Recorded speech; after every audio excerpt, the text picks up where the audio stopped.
ഹോശേയയുടെ പുസ്തകം 8-ാം അധ്യായം 7-ാം വാക്യം. അവർ കാറ്റ് വിതച്ച് ചുഴലിക്കാറ്റ് കൊയ്യും.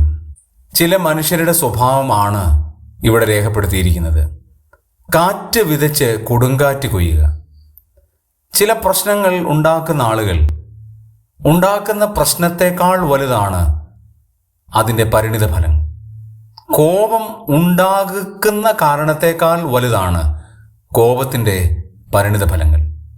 ഒരുപക്ഷെ നമ്മൾ പറയുന്ന വാക്ക് കേൾക്കുന്ന ആൾ അതേ അർത്ഥത്തിൽ മനസ്സിലാക്കണമെന്നില്ല, അതേ ആശയത്തിൽ ഉൾക്കൊള്ളണമെന്നുമില്ല.